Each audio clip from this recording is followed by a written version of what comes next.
আজ আমি যে গল্পটা তোমাদেরকে শোনাবো হাড় হিম করে দেয় এক ভূতের গল্প। যদিও বা গল্পটা কাল্পনিক, এর সাথে বাস্তবতার কোনো মিল নেই। তো চলো দেরি না করে আমার গল্পটা শুরু করি। সময়টা ছিল বর্ষাকাল, ঠিক ওই আষাঢ় মাসের 13 বা 14 তারিখ। 5-6 দিন ধরে প্রবল বৃষ্টি, বাড়ির থেকে বেরোনোর কোনো উপায়ই নেই। সেদিন প্রচণ্ড বৃষ্টি পড়ছিল। আমার একটা ছোট্ট ফ্যামিলি, মা আর আমি বাড়িতেই থাকি। প্রচণ্ড ঝড়বাদলের দিনে অফিস থেকে বাড়ি ফিরে মাকে বললাম, মা আজ রাত্রিতে একটু খিচুড়ি করতে, সাথে পাঁপড় ভাজা বা বেগুন ভাজা, যাই হোক চলবে। মা বলল ঠিক আছে তাই হোক। মা বলল, খোকা শোন না, আমাদের বাড়ির পাশে পিছনের ড্রেনটা একদম বন্ধ হয়ে গেছে, কাল একটা লোক এনে বাগিয়ে দিস তো। আমি বললাম, হ্যাঁ হ্যাঁ ঠিক আছে, তুমি এরপর রান্না করতে যাও তো। মা বলল, তুই হাত পাগুলো ধুয়ে নে, আমি রান্না করতে যাচ্ছি। ঠিক তখন 8টা থেকে 8:30 বাজবে। মা পাশের ঘর থেকে ডেকে বলল, খোকা খেয়ে নিবি আয়, প্রচণ্ড বৃষ্টি পড়ছে, এদিকে আবার ইলেকট্রিক থাকার কোনো উপায় নেই, আমার লাইট না থাকলে খুব সমস্যা। আমিও তাড়াহুড়ো করে খেতে বসলাম। ঠিক খেয়ে উঠবো তখনই গ্রামের বাড়ি থেকে ফোন আসে। ফোনটা করেছিল আমার এক জেঠুর ছেলে। আমি ফোনটা তুলতেই কান্নার আওয়াজ পেলাম। আমিও একটু ঘাবড়ে গেলাম, ঘাবড়ে গিয়ে বললাম হ্যালো। তখনই জেঠুর ছেলে ওদের থেকে কাঁদতে কাঁদতে বলল, দাদা বাবা আর এই পৃথিবীতে নেই, মারা গেছে, তুমি আজই এক্ষুনি এই মুহূর্তেই আসো। আমিও আর কোনো কিছু না চিন্তা করেই বলে ফেললাম, ঠিক আছে আমি আসছি। আমি আর মা যেখানে থাকি সেখান থেকে আমার গ্রামের বাড়ি প্রায় অনেক দূরত্ব। আমিও মাকে সবটা খুলে বললাম। মা বলল, তাহলে আর দেরি করিস না, এক্ষুনি বেরিয়ে পড়। আমিও খাবার খাওয়ায় একটু হাতটা ধুয়ে কিছু টাকা নিয়ে বেরিয়ে পড়লাম। তখন বাইরে প্রচণ্ড বৃষ্টি পড়ছে। কিছুটা পায়ে হেঁটে গেলাম। আমাদের স্টেশন যাওয়ার সাথে সাথে ট্রেন চলে এলো। ঠিক তখন রাত 2টো থেকে 2:30 বাজবে। স্টেশন থেকে আমি নেমে গেলাম। হরিপুর আমার লাস্ট স্টপেজ ছিল। হরিপুর স্টেশন থেকে বাইরে বেরোতে আমাদের রিক্সা স্ট্যান্ড। রিক্সা স্ট্যান্ডে গিয়ে দেখলাম খুব একটা রিক্সা নেই। রিক্সা না থাকায় 2-1জন যদিও বা ছিল, তারাও আবার যেতে নারাজ। এত রাতে আবার পায়ে হেঁটে 20-25 কিলোমিটার রাস্তা যাওয়াও সম্ভব না। এদিকে জেঠুর ছেলেও আমাকে বলেছে আমি না গেলে নাকি জেঠুকে দাও করবে না, আমি যাওয়ার পরেই জেঠুকে দাও করবে। এদিকে রাত্রিও অনেকটা হলো, পায়ে হেঁটে যাওয়া ছাড়া কোনো উপায় আমি দেখছি না। তাই আমি কিছু না চিন্তা ভাবনা করে আমি হাঁটতে থাকলাম। হাঁটতে হাঁটতে প্রায় আমি 5 থেকে 6 কিলোমিটার চলে এসেছি। 6 কিলোমিটার চলে আসার পর আমার সাথে যেটা ঘটলো, হঠাৎ করেই প্রবল বেগে ঝড় আসে। ঝড় হতে হতে কিছুক্ষণিকের মধ্যেই বৃষ্টি শুরু হয়। বাড়ি থেকে ছাতাটাও আনতে ভুলে গেছি তাড়াহুড়োর কারণে। বৃষ্টির কারণে জামা প্যান্টটাও একদমই ভিজে গেছে, আর হাতে থাকা লাইটটাও দেখছি আর জ্বলছে না।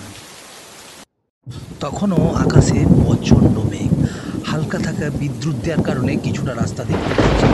কিছুটা এগিয়ে যেয়ে দেখলাম একটা কুঁড়ে ঘর, আর সেই কুঁড়ে ঘরে আশ্রয় নিয়ে এটাই হলো আমার। ওই কুঁড়ে ঘরটার সামনে যাওয়ার পরই দেখলাম 60-65 বছরের এক বৃদ্ধ মহিলা, মানে বুড়িমা। বুড়িমা ওই বাড়িতে বসে আছে। আমি বুড়িমাকে চেঁচিয়ে বললাম, বুড়িমা, ও বুড়িমা।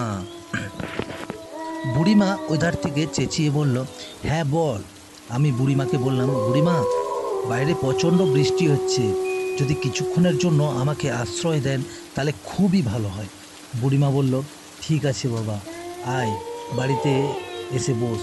বসার জন্য বুড়িমা আমাকে একটা পুরনো চৌকি বার করে দিল। আমি সেই চৌকিতেই বসে থাকলাম। চৌকিতে বসে বুড়িমার সাথে পরিচয়ের গল্প করলাম। বুড়িমা বলল নাকি ওর একজন ছেলে আছে, ছেলের নাম কালিদাস, পেশায় একজন রিক্সা চালক।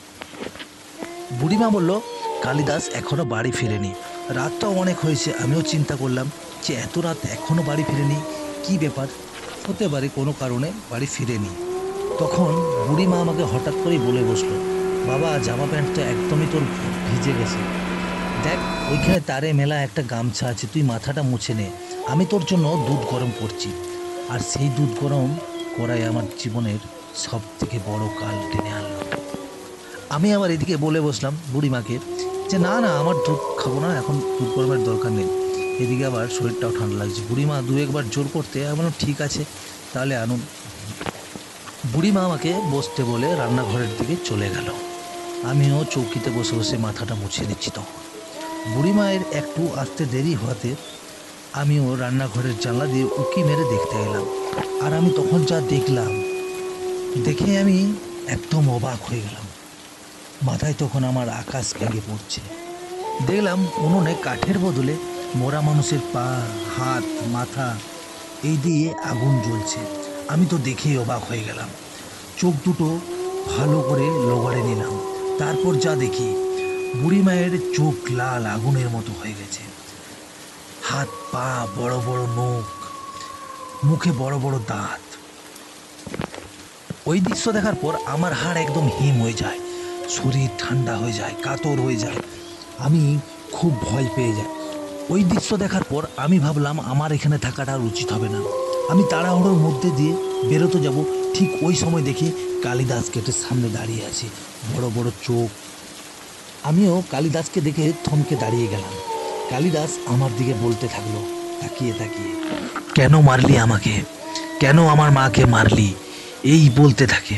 আমি ভয় পেয়ে আমার হাত পা কাঁপতে কাঁপতে আমি কালিদাসকে সেই সময় ধাক্কা দিয়ে বেরিয়ে যাই রাস্তাতে।